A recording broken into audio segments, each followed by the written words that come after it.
verses since they had it for responsive reading, and I don't want to hold you long. I'll read verses 1 and verses 14. St. John chapter 1 and verse 1. In the beginning was the Word, and the Word was with God, and the Word was God.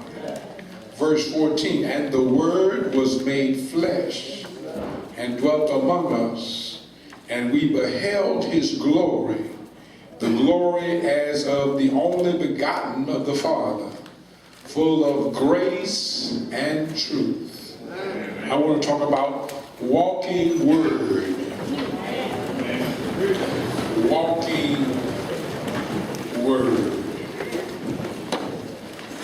Y'all let those people come in here.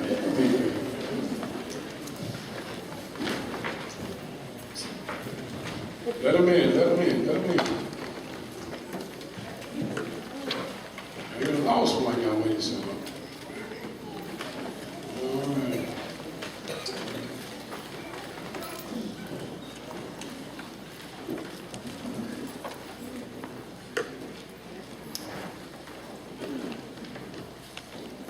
We're so glad to have you folks come and visit us today. I know we ain't gonna hold that against them. They can't help when they cry about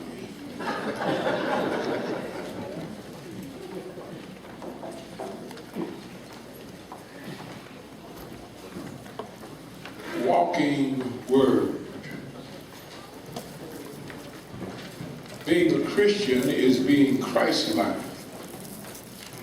And Christ is the Word made flesh. Whatever else Christmas is, it ought to be about Christ. Whatever else you get excited about, you should get excited about the fact that the Word came to earth. That it wasn't just a prophecy, it wasn't philosophical, it wasn't just a theory, but it was a walking demonstration of the mind of God. Right. The Word made flesh. Whatever else you get excited about when you talk about Christmas, be excited about the fact that God cared enough to send the living Word. Right. He cared enough about us so that we wouldn't have to imagine what he wanted. He demonstrated in flesh. Right. The Word became alive. Do I have a witness here? So that today I want you to look at this walking Word, because you see, it's not about so much Jesus walking as much as it is about us walking. Right. About our walking like Jesus walked and talking like Jesus taught. Amen. Let me start off by talking about the sufficiency of the Word. The sufficiency of the Word. The sufficiency. Oh, I'm so glad to see Laura here today. Laura lost her brother, and hadn't seen her. Laura Bradshaw, England. Glad to see you, baby, in church. The sufficiency of the Word. When I was a boy, it was taken for granted that folk understood the sufficiency of the Word. The inerrant,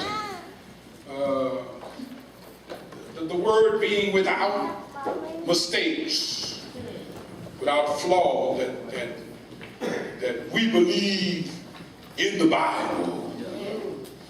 The Bible being the truth of God.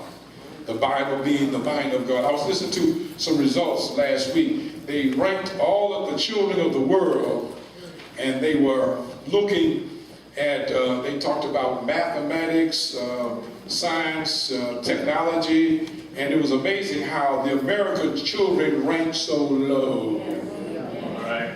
American children ranked like 27 or 28 for one.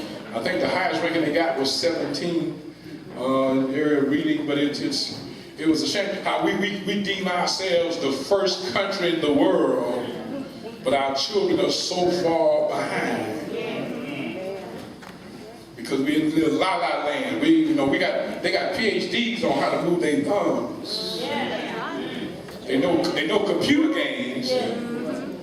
We got to get programs to make them move. Because they're so fat, kids are bigger than parents. Because they don't exercise. And we don't even want to exercise their minds. Well, that's another sermon. I just wanted to wake y'all up while you behind. See, you can lie to yourself, but they're not lying to the children in China. Over in Japan, they're keeping it real. Now you over here lying to each other, the world will pass you by. All right. But you know what's even worse than that? The literacy of our children as it relates to the Word of God. Right now, in 2010, our children don't know the Bible. And they largely don't know the Bible because you don't know the Bible. We don't want to read the Bible. We want to study the Bible. Bible study is a waste of time. And so verses we used to know by memory just from being in church. These children don't know. You can't blame a child. We got to take responsibility. Let me talk. But I mean, how many people in this country right now, how many people in this church right now really believe in the sufficiency of the Word? Timothy writes, all scripture is given by inspiration of God and is profitable for doctrine, for reproof, for correction in righteousness, that the man of God, the woman of God, the person of God may be thoroughly furnished. In other words, he says, all scripture was given by God so that every person can have everything they need in order to be what God wants that person to be. Right. And so we live in a time now, we fool ourselves. We tell ourselves children can't keep, because attention span is so small. I mean, it's hard to keep folks' attention now. That's why we abbreviate everything. We want to abbreviate church. We got to have, don't preach over 15 minutes. You're going too long. You can't have church service over an hour because we want to abbreviate everything. Attention spans are just cut to a cue. But he says there's a problem when you start trying to abbreviate God. All scripture is given by inspiration. The scripture is the mind of God. Do you believe that the Bible is enough to help people live the way God wanted them to live? I mean, don't get me wrong, I do believe in changing methods. I think you have to improve methods, just to stay with the time. But then we got to get away from this mentality that you got to change everything. You see, you can't make worship entertainment at the expense of forgetting the center. Right. Baby, it ain't about you. It's not even about them. It's the worship ought to be about God. You worried about keeping folk happy. That's what's wrong. We so busy trying to keep each other happy, we forgot to keep God happy. And what's the bad part about it? We got our hands up like we the standard. Oh man, we the stuff. We got it going on. And we got churches, they got all kind of entertainment. I don't have no problem with entertainment. I don't have no problem with, the little shows they put on. I don't have no problem with, they got the weight builders and all this. That's good, all that's good. But look here, there's no substitute for the preaching and teaching of God's word. When they get through with the show, how much do the children know? God, folk don't even know a Bible verse. You got parents, been in church all their life, can't tell you if Haggai's in the New Testament and the Old Testament. Some of them were holding upside down, and it's just deplorable. We think you got to supplement God's word. Put something with it. The church is crumbling because we are not moving with the times. Baby, the times gonna get you in hell with gasoline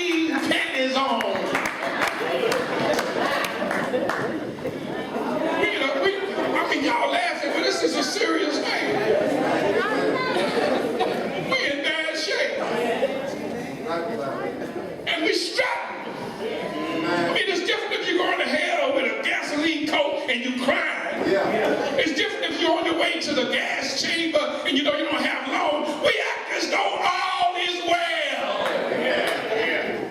Act like we strut, like it's okay. It's all right. We the standard. And then when something happens, when somebody dies, the first thing you're going to do, have you gotten any counseling?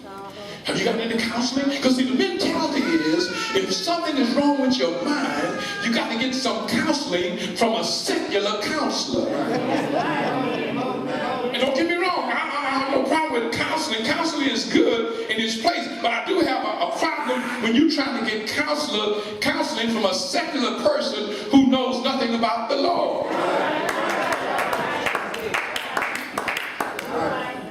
See, to me, if your counseling is not biblically based, something is wrong.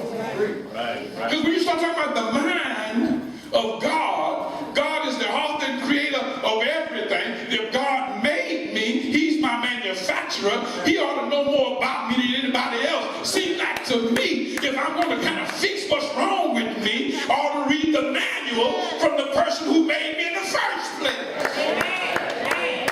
Amen. When you get to the Word of God, you see, reading is okay, but see, we put more emphasis on reading secular books than we do on reading the Bible.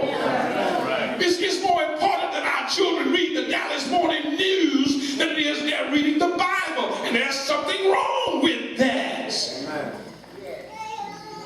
I don't have a problem with reading for entertainment and reading for enjoyment, but understand, your most constructive reading is the reading you do that will best equip you to understand or better understand the Word of God. And we got folks in the church, they feel like, I mean, they made it. And don't know diddly about the Bible. The natural man receiving not the things of the Spirit of God. Neither can he know them because they are spiritually discerned. He said, the natural mind, the Bible is foolishness. The Bible is foolishness. It's just John. And then you get a book, and then I tell all the new members, I didn't understand. I didn't understand it at first, but it came to me. You got people with PhD in English. They know grammar, they know enunciation, they can read the Bible, they call all the words, but when they get through, they don't know what it means. Or they can give you an interpretation of what they read, but it's so far in left field, they lost. And then you take me, and when I was coming up, them old people that raised me, some of them old women, didn't even have a first-grade education. But their theology would run circles around a lot of pastors I know. So how do you explain that? That's what it says in 2 Corinthians, 1 Corinthians chapter 2. He says, the natural man. That's what it is. See, the natural man can get you a PhD. The natural man can enable you to call the words. The natural man can make you articulate what the words say. But if you want to really know what the Bible means, you've got to get an inspiration, a revelation from the interpreter. It has to be spiritually discerned. You see, those old folks spend time on their knees. They didn't spend enough time in the classroom, but they spent enough time talking with God. Again, I want y'all to go to school, but when you're in school, y'all do some praying. Ask God to give you some guidance. Ask God to give you some direction. In other words, I'm saying to you, I have no reservation about stating to you the most important book in my life, and I contend in the world, is the Bible, because to me the Bible is the Word of God. The Bible is the mind of God, and whatever else you read, you ought to take time to read your Bible. You can stay there, but I want to hold you long. Only I see the sufficiency of Scripture, but I also see the screening of Scripture. The screening of Scripture. The screening of Scripture as it relates to examining the Scripture. He tells Timothy, study to show thyself approved unto God, a workman that need not be ashamed, rightly dividing the word of truth. It does no good if the Bible is all of that and you don't spend any time studying it. It does no good if the Bible has all of these answers and all of this treasure and you don't avail yourself of it. How can I be like Christ if I do not know what Christ is like? Right. The Bible is a book about Jesus. I continue from Genesis to Revelation. The Bible is a book about Jesus. If you want to know what life is about, if you want to know the way you ought to live life, seems like to me, somewhere in that equation, you should be striving to imitate the perfect person. I mean, if you claim you're striving for perfection, seems like to me, you should be striving to imitate the only perfect example we've ever had walking on the face of the earth. And the only way I can imitate it, I've got to know it. And whereas he can talk to me when I pray, he said, before you start trying to get words to fall out the sky, why don't you take some time and read what I've already left on record? Study my word. Study my word. When I read the Bible, I should study the Bible so that I can better understand the Bible. I can better understand God. I can better understand God's Son. I can better understand what God requires of me. I can better understand what life is about. I can better understand what God expects me to do next. It's all right here in His Word. But I got to avail myself. Well, now, when I do my new members class, I tell them about this studying thing too. You see, a lot of folks study the Bible, but they don't know how to study. See, I can tell you, anytime you tell me that you studying the Bible showed you that a woman shouldn't wear pants, I'm saying you're studying wrong. I know, I ain't here trying to be popular, I'm trying to help you. And the verse they want to tell me about Benjamin, I said, what verse you got to support that? Where Moses says that a woman shouldn't wear anything pertaining to a man. Well, now that's what the Moses said. The problem is, Moses didn't wear no pants either.